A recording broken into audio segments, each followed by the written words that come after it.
I'm going to be talking with a little bit of humility on this episode because what we're going to be talking about is words, and we're going to talk about speaking with grace. And I don't like, I'm going to lay off the mat uh, this episode versus the other episodes that I've done. I've laid you on the mat pretty hard on some of these. And this one is going to be a little bit different because, guys, we're not nailing it in this area for the most part, all of us. And if you have ears to hear on this episode, if you have eyes to see, I want you to listen intensely what we're going to be talking about tonight. And I want you to really, really get uh, honest with yourself about what we're going to be talking about. Okay, so eh, so I'm just a fair warning. Okay, I'm going to be talking to myself majority of the time, and I want you to almost pretend that you are on a fly on the wall, and I want you to listen in. Okay, all right. This is your weekly win podcast. My name is Randall Burris. I'm so glad you're here. In fact, if this is your first time here, man, I appreciate you coming in and listening to this. These episodes have been fire um, all the way up to now. Like, we are about to dive into the week 2 of this, and I am excited. So, if for those of you who have one, go ahead and get your book out if you're not driving. If you're driving, just listen in. You'll be fine. But you can get my book called Couples Prayer Guide. You can get it on Amazon. Just go to my website, hit buy now, and it will take you to the Amazon store to purchase this. It's $12.50. You can also get it for free as an ebook. It's not as good because you can't write in it, can't highlight in it, can't do anything in it unless you print it out for yourself. Then you can. But one way to support me is just buy it. So I got to make money. So that's one of the ways I'm doing it. So get this book. We're going through this book for the next 30 days.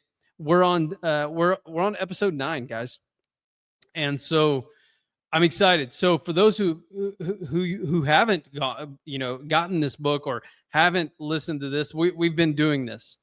We've been doing it 9 days or 9 weeks 9 weeks so far. So every episode I post every Thursday, and it is right in your podcast wherever you listen to podcasts. So anyhow, let's jump in. As always, we're going to jump in with the scriptures. Okay, so we're going to Colossians chapter 4, verse 6 tonight. And I am going to be reading here. It says, "Let your speech always be with grace, seasoned with salt, that you may know how you ought to answer each one." Let your speech always be with grace, seasoned with salt, that you may know how you ought to answer each one. Okay, so that's the anchor for this podcast. And we're going to dive in. And again, this is me in humility, because let me tell you how many times that I've screwed this up. Let me tell you how many times I've said the wrong thing and left my wife in tears. Countless times I have said something in anger. Countless times I've said something out of stupidity, pride, what have you. And it's left me humble. It's left me on the floor. It's left me on the couch. It's left me with the silent treatment. It's left me with a wife who doesn't want to talk to me until I come and repent and apologize, and not just with words, but sincerely apologize for what I said. Okay? Words have immense power in marriage. They can heal or they can wound. They can build up and they can tear down. Many couples struggle with harsh and careless words, especially during disagreements. Am I the only one? Man, I we have some disagreements on our table, and it gets heated. For one, my wife and I are like fireworks. We don't, we get along for the most part. We get along very well, actually. We love one another. We are on the same team with one another, and when we are troubled, when we are angry, man, we pent it up inside and we don't say anything. We just kind of let it marinate. And then all of a sudden, it's like shit hits the fan and it explodes. Like it is not, it's not pretty. Even the kids, they'll see it and they'll be like, okay, I'm going in my room and I'm coloring. And because we're pretty passionate, but we come from, when we do disagree and when we do use words that are not helpful, we do in the sense of like, you're my best friend, you're my wife, I love you with all my heart, I have no intention to do anything stupid or anything like that in this nature. It has this sort of background to it, like safety to it. But let me tell you, there's been some times where it's not felt that way, where it is, man, like it is so intense that sometimes I have to walk away. I have to walk away.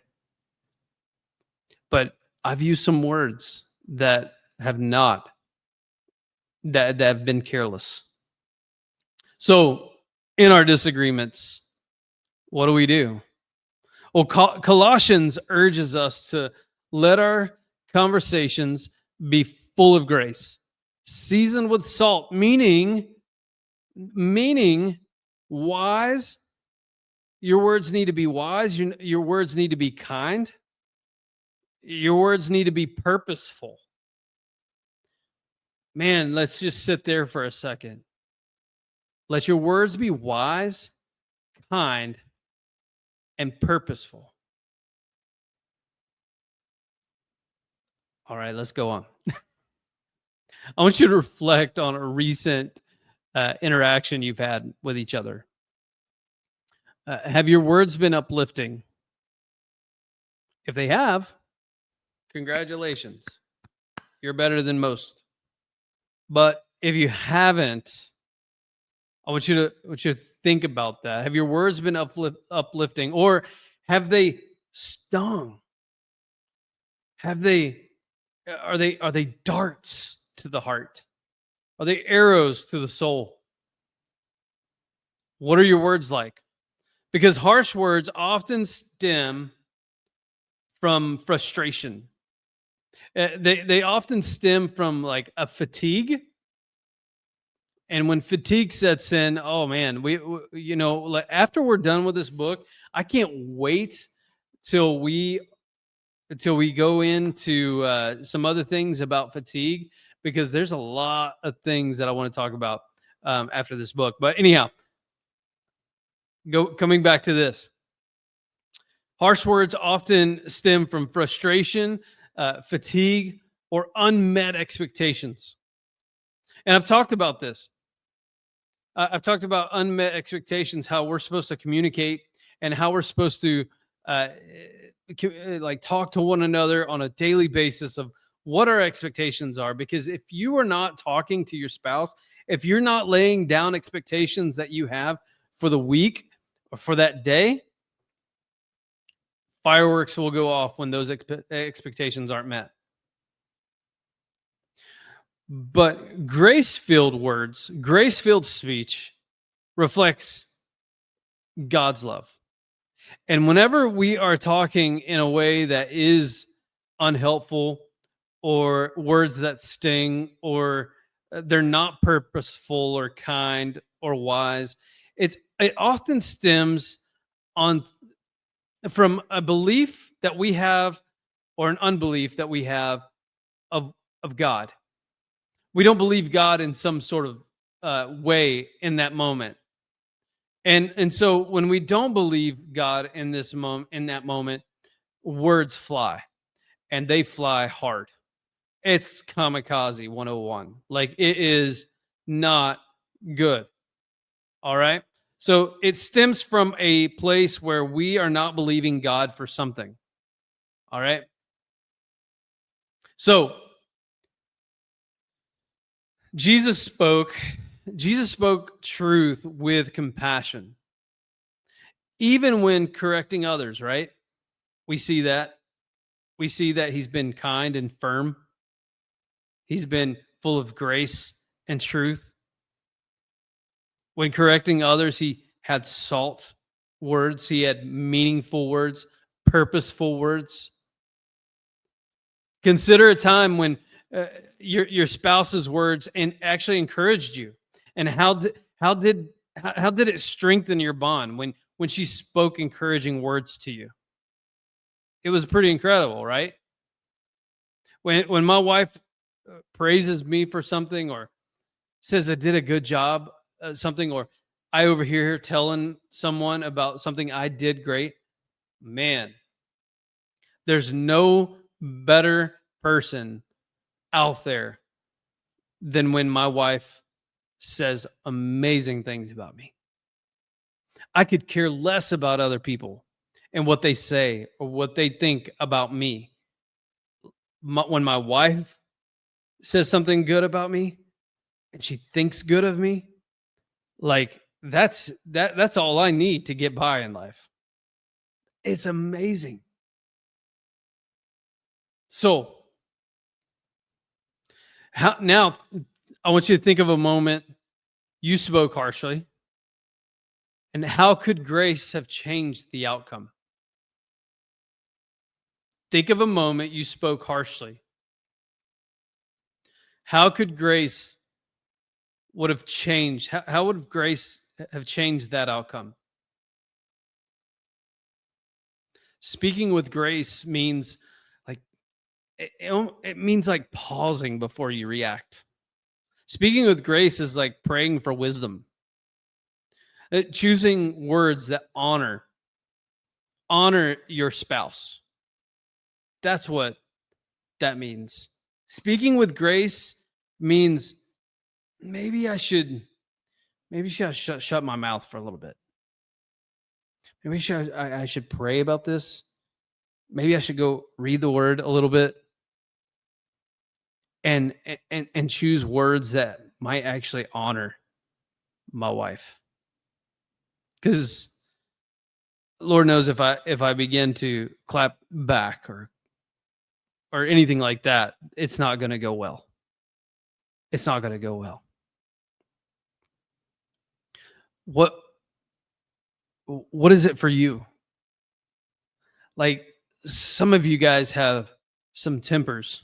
Some of you guys have some almost bipolar issues, that you're happy one moment and then you're about to flip your lid the next.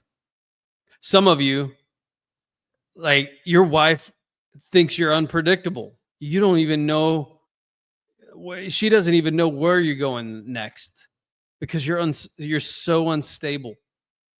You're so unstable. You one minute you're okay, you're singing, you're having fun, and then the next minute it's like, "Hey, get in here now." You're unpredictable. And so this grace that God has for us, it leads us into a place where we can be predictable. We can have a level head about us. We can have words that are salt, that heal the wounds, and then that don't make the wounds. Here's some practical steps. Some practical steps include, like, using I feel statements. I feel statements instead of accusations or affirming your love, even in conflict. Now, I'm going to give you an exercise, and I want you to use this exercise. It's going to be hard at the beginning, but I want you to practice it and I want you to learn how to do it because it has saved me a ton of issues or problems, bad conversations. Okay. So I feel statements. I want you to begin to talk in a way to your spouse where you don't say the word you. Okay. Like you always leave this mess on your side of the sink. You always leave leave the clothes on the floor. You always don't clean up around the coffee maker. You always don't clean up your dish. You always leave the element pack on. Not so now I'm just telling on my wife, and if she listens to this, I love you. It's just an example. But yeah, so I want you to practice not using the word you in attacking someone and attacking your wife. I want you to use the word I. All right. And that in itself is hard because I want you to practice communicating how you feel. And I want you to practice communicating in a way where, because anytime you say like you always do this or you always do that, you make me feel this or something like that, automatically what comes up in the mind is a defense mechanism. That whenever I say you always do blank, there's an automatic defense mechanism that already triggered their head when you said that. And there's no good conversations that come from a defense. Okay. So now I want you to practice using or making your case by saying, I feel unheard. I feel like I'm being unheard because I always see or I always come back to the coffee maker and it's never clean. When I clean it, every time I use it, I feel unloved, I feel unheard, I feel disrespected. Okay, so what happens in that moment when you use that tool right there, there's no defense mechanism. In fact, what happens to the brain, what happens to the mind is, oh my gosh, like he really must feel strongly about this. What can I do to help him? What can I do to make sure that he doesn't feel that anymore? That's what happens. Okay, so I want you to practice this. This is a really good tool. Like I feel every time I come to our room, it just doesn't. I don't feel loved. I feel like it is a disaster. And when you take the you out of it, it takes the defense out of it, and it actually takes the other person has a posture of it's a posture of help. It's a posture of love. It's a posture of like, oh my gosh, what can I do to help? That's where the brain goes. All right. So practice that. It's going to be hard and messy at the beginning, but if you use it, you'll get better at it and you'll get better at it and better because, I've used it countless times where things haven't really like I get angry at certain things and I'll use it. I'll say, I feel unheard. And, uh, and my wife would be like, okay, well, about what? And it's so tempting because I want to say, because you, but you have to pause and say, I feel unheard because I see this every day. And I've specified my desires, and they're not being met. And man, I tell you what, like it's still going to be a heated conversation. I'm not going to say it's like roses and rainbows and all this kind of stuff. I'm saying that you take the defense mechanism out whenever you say you always disrespect me, or you always you never listen to me. Okay. So anyway, use that. It's a good tool. That's a practical step, and that's a big step. All right. Another one is affirming your love even in conflict. I stinking love you. And, and it's more than just words. Man, affirming love is action.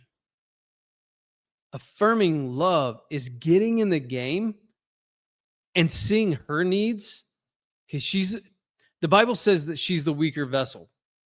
Okay. Take that for whatever you want. Whoever's listening to this episode, this podcast, the Bible says that the woman is the weaker vessel and we are the stronger. The men are the strongest. Okay. So now you have a double down responsibility to be the strongest. You are not weak. You're not the weaker vessel. So this is your opportunity to step up, stop acting like a sissy pants. Okay. Stop acting like, you're not supposed to do the dishes, and you're not supposed to do laundry. You're not supposed to do some of this stuff, and affirm your love for her in the conflict. Whenever there's a conflict, step up to the plate and do something that she knows that you just don't do. Just step in the game. Go do the dishes. Put some music on. Make it fun. Go do some laundry. Put a podcast on. Do something. Like, get in the game. Affirm your love in the conflict. There's always going to be some sort of conflict, because you have two sinners married to one another, living under the same roof. There's going to be conflict. It's just, how do you resolve that conflict?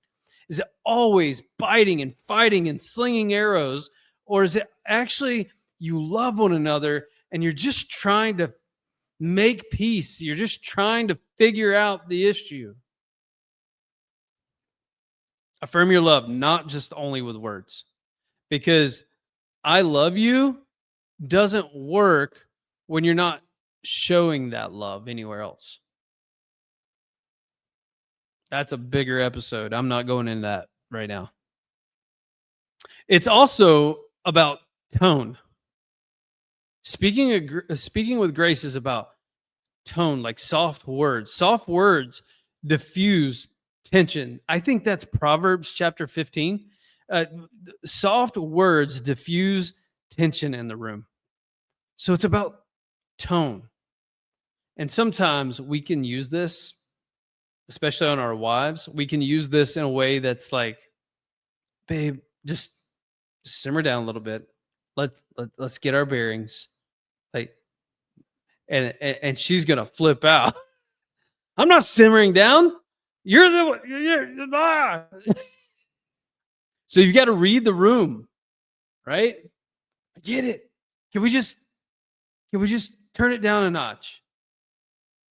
I've gotten to the point now where, like, I've told my wife, like, hey, look, as long as we are yelling or you're raising your voice, I'm out of this. I'm out. Like, that's what kids do. But as adults, as long as we are raising our voice at one another, I'm out. I can't have an adult conversation like that. I've gotten to that point where we're just like, I'm out until we can bring it down and talk like a civilized adult. Tone matters. Building these sort of habits, they take practice. It's not an overnight thing. It's not something that you're going to like listen to this podcast and then it works, right? It takes everyday practice to build these, but it creates a safe space for honesty and love within the marriage. It creates a bond and an adult honesty to come together and resolve conflict in a way that's useful, resourceful, that is filled with grace, that's not filled with anger. So I have a question. How can you both commit to gracious words or speech, especially under pressure? I'm going to take a moment and thank Paleo Valley for sponsoring this episode. Man, I say it week after week that Paleo Valley has been such a blessing to us, such a wonderful, wonderful company. And if you haven't yet, I need you to uh, head over to the link at the bottom of this screen. You're going to get 15% on your purchase of anything in the store. Okay. So go to the store, paleovalley.com/Burris for that 15% discount. And I want you to head over there and get 3 bottles of the Oregon complex right here, beef Oregon complex. These guys, I swear to you, are the superfood, the best supplement that you can put in your body. This is filled with B12, vitamin A, iron. Like this stuff is the superpower, man. I can't. I I'm just I just swear by this stuff. It is 100% grass-fed, pasture-raised beef, so it is not glyphosate and fed anything like hormones or anything like that. It's 100% just beef Oregon complex. And let me tell you, I'm not going to tell you any stories about this. I have seen hair grow in. I've seen eczema healed. I've seen eyes being able to take your glasses off because your eyes are being corrected. I've seen a glow in skin. I've seen all kinds of stuff. I've seen the iron levels go up. It is something that I swear by. I take it every morning, 6 capsules a day before I do my workout. And man, and if while you're there on the store, go ahead and get the vitamin C there too, because the vitamin C, cha-ching, it's so good. They also have beef sticks. Beef sticks, they're awesome. I love the pork stick. It reminds me of the McGriddle from McDonald's when I used to eat McGriddles from McDonald's. Like it smells like it. I remember when they sent it to me, and I bought it. I buy everything like, and I opened it up and I was like, oh my goodness, this smells just like a McGriddle. Like it smells like a pancake, maple syrup, bacon, and all this stuff all in one. And I took a bite of it. Let's just say that I've almost I ran them out of business. No, I'm kidding. They're that good. So head up to the store. Link in here. You can take a picture or just go there right now and get it 15% off. Thank you, Paleo Valley. How can you both commit to gracious speech, especially under pressure? How can you both commit to that? Like, take a minute, take some time, and mull over that for a little bit. Do you can come together and you can make an agreement. Hey, look, anytime we're having an argument, let's practice this I feel approach. Right? Let's practice this together. In fact, you don't even have to be in an argument to practice it. Practice it now. Go home, come back from work and go home and practice. Hey, I feel unheard anytime I see ... Okay, and see what that does, and then let her take a turn, and then you take a turn, and you'll both start feeling. You'll laugh a little, It's kind of like that game. Have you ever heard that game? Uh, it's the judge. We listen and we don't judge. Have you ever heard, did you play did you see it on Instagram? Because it was quite funny. We did it. I did it with my wife, and it was funny because there's some things that we'll get there. Anyhow, Lord, guide our words to be full of grace and truth, and help us communicate in ways that honor you, Lord, and honor each other. Amen. All right. I have one question for you, and then we're going to get out of here. All right. How can we improve the way we communicate during disagreements?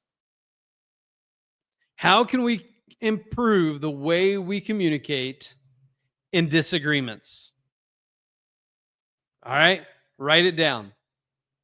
Write it down. Share it. All right. Get it on paper and share it. And let's figure this out. Guys, this has been a blessing to come go through this book with you. Man, I will tell you, when I was writing this book, I don't write books, guys. Like, I wrote a book. Uh, it was it took like a year and a half of me just jotting notes on my notes and on my laptop and all that kind of stuff, and just putting things together. And it finally came together, and I it was amazing. So anyway, I don't write books, and it was a lot of fun writing this book, because I didn't force myself to do it. I just like sat down and just kind of poked at it and stuff like that. And then I felt the need, like, well, okay, I think I got about 30 days worth. I'll just make it like a devotional kind of thing. And so that's what I did. I'm so grateful to be sharing that with you and doing it through a podcast. I just think that was a great idea. And so after all this is said and done, there's going to be, I'm going to be talking more. I'm going to be interviewing people. There's going to be different topics about addiction, different topics about how we grow as men and how we win in business and in relationships and ourselves in sports, all this kind of stuff. Right now, we're kind of diving into this because this is fresh. And I think it's the most thing that's needed right now because we are so uncomfortable praying with our wife. It's the most intimate thing that we can do with our wife. It is not, surprisingly enough, is not sex. That is not intimate. That's just amazing. That is just like, I don't want to say peach cobbler with a la mode or what. Sex is great, but listen, praying with your wife, that's the most intimate thing you can do, and we are so scared to do it. We are so fearful in doing it because we think that we suck at it. We think that we don't pray good. We don't even pray good on our own. And so why are we doing it with our spouse? And this book will help you. Okay. It is a guide. It will guide you through prayer, praying with her. Okay. Not for her, holding her hand, hugging her neck, and saying, Lord, I pray for my wife. I pray that you help her flourish. I pray that you help her win. I pray that you help her be comforted in times of sickness or disruption. And Lord, I pray that you would just shine your love on her, make your face shine upon her. And man, I will tell you, as a husband that does it with my wife, that prays with my wife, she gets so filled up and she feels safe at home. She feels safe in our bedroom. Like she wants to make love to me when I do this. Because if I'm not taking care of her spiritual side of things and I'm just not focusing on it, and then on top of that, I'm flipping my lid with my words. Yeah, I get it. I no wonder she doesn't want to make out with me, right?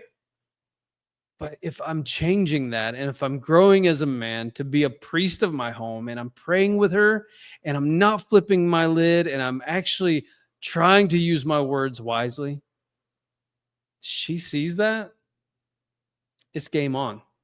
Okay? All right. Love you. It is good. Let's get out of here. Let's do episode 10 next week. And yeah, thanks for being here. See you guys.